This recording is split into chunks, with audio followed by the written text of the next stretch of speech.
ان کے فون جو تھے ان کو بھی توڑا گیا، ان کو توڑ کے شاپر میں بند کیا گیا اور ان کو جا کے اپنے گاؤں سے تقریباً 14 کلومیٹر دور جا کے پھینکا تاکہ وہاں تک کسی کی رسائی نہ ہو، یہ برآمد نہ ہو سکیں چیزیں۔ دوستو اب اس بات پہ بہت سارے لوگوں نے ویڈیو بنائی، انکشافات کیے، بہت سے لوگوں نے اس محلے کے اس گاؤں کے لوگوں سے انٹرویو لیے، عورتوں سے انٹرویو لیے، بچوں سے انٹرویو لیے، ان کے رشتہ داروں سے انٹرویو لیے، جس میں ہر بندے نے اس عورت کے متعلق کھل کے بات کی کہ یہ کوئی آج اس نے پہلا قتل نہیں کیا، اس سے پہلے بھی اس نے ہمارے بھائی کو، اپنے میاں کو بھی زہر دے کے مار دیا تھا، پھر اس کے بعد گھر آئے ایک مہمان کو بھی اس نے قتل کیا تھا، پھر اس کی بیٹی جس نے اپنی مرضی سے محلے کے ایک رشتہ دار لڑکے سے نکاح کر لیا تھا، اس کو بھی اس نے گھر میں بلا کے زہر دے کے اس کو بھی قتل کیا تھا۔ تو اس سے پہلے بھی یہ 3 قتل کر چکی ہے، اب اس کا یہ قتل جو ہے یہ چوتھا قتل تھا، لیکن یہ چوتھا نہیں کہیں گے، 5واں کہیں گے، کیونکہ یہ زارا جس کو انہوں نے قتل کیا، اس کے ٹکڑے کیے جسم کے، یہ پریگننٹ تھی، حاملہ تھی، اور اس کے پیٹ میں 4 ماہ کا بچہ تھا، اسے بھی تو ساتھ انہوں نے قتل کیا۔ تو یہ 5 قتلوں کی واردات کرنے والی عورت ہے۔ اس شفاق عورت نے بتاتے ہیں کہ کسی محلے دار سے کوئی لین دین نہیں رکھا ہوا تھا، کسی سے بولتی نہیں تھی، بلکہ یوں کہہ لیں کہ لوگ اس کو منہ نہیں لگانا پسند کرتے تھے۔ یہ بد کردار، بد چلن عورت تھی، اس لیے لوگ اس سے نفرت کرتے تھے، اور جادو بھی کرتی تھی، لوگ اپنے آپ کو محفوظ نہیں سمجھتے تھے اس سے، تو اس لیے لوگ اس کے متعلق کھل کے لوگوں نے بات کی کہ یہ اس طرح کی عورت ہے۔ اب اس کے بعد ایک ہمارے دوست ہیں، انہوں نے ایک بابا جی ہیں ان کے گاؤں کے، جسے بابا جانا کہتے ہیں، درویش صفت انسان ہے، ملنگ ٹائپ انسان ہے، ان سے انٹرویو لیا، ان سے پوچھا اس عورت کے متعلق کہ بتائیں جی یہ سگرا کہ ہاں جو کیس ہوا ہے، انہوں نے اپنی بیٹی کو، جو اپنی بہو ہے، اسے قتل کر دیا ہے، تو اس میں کیا ماجرا ہے؟ تو اس نے بڑے کھل کے بات کی، بڑا کھل کے بات کی۔ انہوں نے کہا جی اصل حقائق کا آپ لوگوں کو پتہ ہی نہیں، اصل مسئلہ یہ ہے کہ یہ زارا پچھلے کوئی 15-20 دن سے پاکستان آئی ہوئی تھی، اپنے باپ کے پاس گجرانوالہ رہ رہی تھی، جب قدیر نے اسے حکم دیا کہ گھر پہنچ جاؤ، ان کے پاس کوئی قیمتی پلاٹ بھی تھے، اس نے کہا کہ وہ پلاٹوں کی فائلیں لے کے، جو ریال ہیں آپ کے پاس وہ لے کے، جو آپ کے پاس کرنسی ہے وہ لے کے، اور تمام زیورات جو آپ کے پاس ہے وہ سارا کچھ لے کے فوری طور پہ گھر پہنچو۔ تو وہ بن بتائے وہاں سے گاڑی کرواتی ہے اور گھر آ جاتی ہے، اور جب گھر کے اندر وہ داخل ہوتی ہے تو اس نے جو دیکھا وہ دیکھ کے اس کے پاؤں کے نیچے سے زمین نکل گئی۔ وہ بابا جانا بتاتا ہے کہ زارا نے وہ دیکھ لیا جو اس کے قتل کی وجہ بنی۔ وہ لڑکا جو جسے ندیم عرف سونی کہتے ہیں، جسے انہوں نے لاہور سے ہائر کیا ہوا تھا، وہ سگرا اور اس کی بیٹی یاسمین جس کا آدمی اٹلی ہوتا ہے، ان دونوں کا مشترکہ عاشق تھا، اور اس کو اس کے ساتھ رنگ رلیاں مناتے ہوئے اپنی ساس کو جب اس نے دیکھا تو ساس اس کے پاؤں پڑ گئی، اس سے منت سماعت کرنے لگی کہ پلیز زارا یہ بات کسی کو نہ بتانا، کیونکہ ہماری عزت اور بےزتی کا سوال ہے، اگر اس کا راز کھل گیا، اس بات کا کسی کو پتہ چل گیا تو ہم کسی کو منہ دکھانے کے قابل نہیں رہیں گے، پلیز۔ زارا اس وقت اپنے ہوش و حواس کھو بیٹھی تھی، وہ اپنی خالہ کو جس کو وہ بڑا پارسا سمجھتی تھی، نیک سمجھتی تھی، اس کو اس حالت میں دیکھ کے وہ پریشان تھی، اس نے کچھ نہیں کہا، خاموش ہو گئی، نہ اس نے ہاں میں جواب دیا نہ اس نے نہ میں جواب دیا۔ تو اس کی خاموشی جو تھی وہ سگرا کو اندر ہی اندر سے کھائے جا رہی تھی۔ پھر اس نے یاسمین کو بلایا، اس سے بات کی کہ اس طرح زارا نے مجھے دیکھ لیا ہے، اب سگرا کی جو بیٹی ہے یاسمین، جو اس کی ہم نوالا ہے، ہم خیال ہے، ہم راز ہے، وہ بھی اسی لڑکے کے ساتھ عشق کرتی ہے، وہ بھی اس کے ساتھ رنگ ریلیاں مناتی ہے، تو وہ بھی زارا کو سمجھاتی ہے، اسے فورس کرتی ہے کہ خبردار آپ نے یہ بات کسی سے کی، قدیر سے بھی نہیں کرنی، باہر بھی کسی سے نہیں کرنی، یہ مسئلہ آپ نے جو دیکھا ہے آپ کو غلط فہمی ہوئی ہے، ایسا کچھ بھی نہیں تھا، آپ کو غلط فہمی ہوئی ہے، تو خبردار یہ بات کسی سے نہیں کرنی، اگر آپ نے دیکھ بھی لیا ہے تو یہ بات کسی سے کرو گی ہمارے خاندان کی بےزتی ہوگی، ہمارے گھر کی بےزتی ہوگی، اور ہم کسی کو منہ دکھانے کے قابل نہیں رہوں گے، پلیز خدارا یہ بات کسی سے آپ نے نہیں کرنی۔ زارا اس کے سامنے بھی خاموش رہتی ہے، نہ اس کو ہاں میں جواب دیتی ہے نہ جاں میں جواب دیتی ہے۔ اب ان دونوں ماں بیٹی کی پریشانی بڑھتی جاتی ہے کہ یہ جس دن بھی اپنا منہ کھولے گی ہمارے لیے یہ مرنے کا مقام ہوگا، جب ہمارے بیٹے کو، ہمارے بھائی کو یا لوگوں کو پتہ چلے گا کہ یہ اس طرح کی عورتیں ہیں، یہ بد کردار ہیں، بد چلن ہیں، تو ہماری جو تھوڑی بہت عزت بچی ہوئی ہے وہ خاک میں مل جائے گی۔ پھر انہوں نے کیا کیا، اس لڑکا جو سونی ہے اس سے رابطہ کرتی ہیں، اس سے صلاح مشورہ کرتی ہیں، اسے اپنے گھر بلاتی ہیں، اسے یاسمین کے گھر ٹھہراتی ہیں۔ 3-4 دن پہلے سے، قتل سے 3-4 دن پہلے، وہ لڑکا سونی جو ہے وہ لاہور سے ان کے پاس آ جاتا ہے، اور وہاں ان کی میٹنگ ہوتی ہے، پروگرام بن جاتا ہے کہ اس کو اپنے راستے سے ہٹا دیا جائے، کیونکہ یہ ہمارے راستے کا پتھر بن گئی ہے، اس کو قتل کر دیا جائے اور اس کی لاش کے ٹکڑے کر کے پھینک دیا جائے۔ پھر انہوں نے اپنی جو ساری ان کی پلاننگ تھی اس کے تحت بازار جاتے ہیں، وہاں سے چھریاں، ٹوکے، کلہاڑیاں وغیرہ اوزار خریدتے ہیں جس سے اسے قتل کیا گیا، اور وہ لے کے سیدھے یاسمین کے گھر آتے ہیں، یاسمین کے گھر ان اوزاروں کو محفوظ کر لیتے ہیں۔ اب پروگرام بناتے ہیں کہ اس کو قتل کرنا ہے،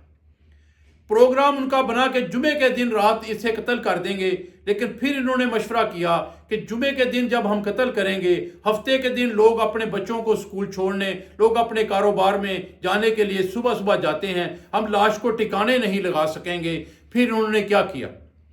پھر انہوں نے پروگرام بنایا کہ ہفتے کی رات اسے قتل کریں گے، اتوار کی صبح صبح جب لوگ سوئے ہوں گے اس کی لاش کو ٹھکانے لگا دیں گے اور کسی کو پتہ بھی نہیں چلے گا، اور باہر جو لوگوں میں افواہ پھیلا دیں گے کہ وہ کسی کے ساتھ بھاگ گئی ہے، اور انہوں نے ایسا ہی کیا۔ اب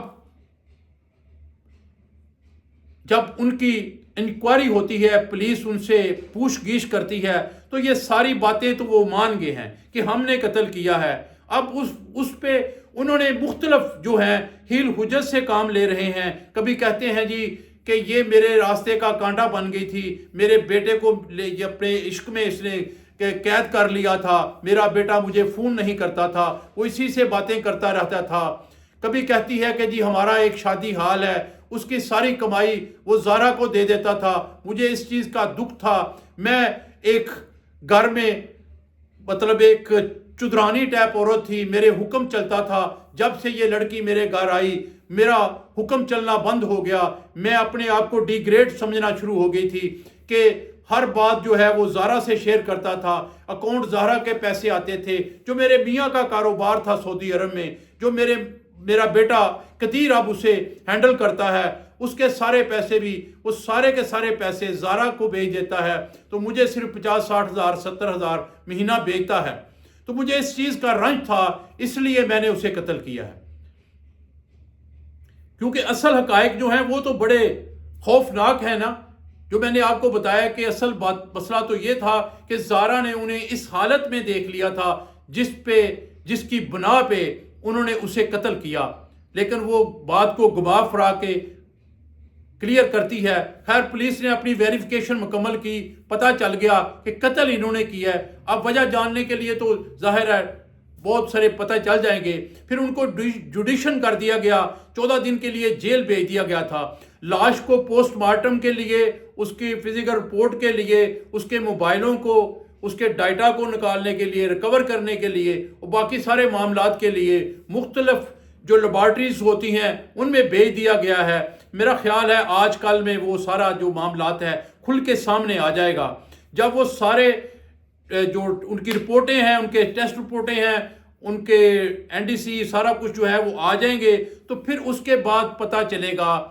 پھر ان کے اوپر فرد جرم عائد ہوگی اور ان کو عدالت میں پیش کیا جائے گا۔ لیکن یہ صفاق اور بد کردار عورت اور یہ اتنے شاطر قسم کے جو قاتل ہیں، ہو سکتا ہے جج صاحب کے سامنے عدالت میں یہ اب اس قتل سے بالکل مکر جائیں کہ ہم نے تو قتل کیا ہی نہیں جی، ہم پہ تو بہتان ہے۔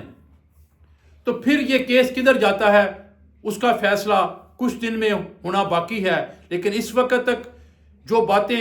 میں نے آپ کو بتائی ہیں وہ بالکل سچ پہ مبنی ہیں۔ زارا حاملہ بھی تھی، زارا کے پیسے بھی تھے، ریال بھی تھے، کرنسی بھی تھی، وہ سارا کچھ ایک جگہ پہ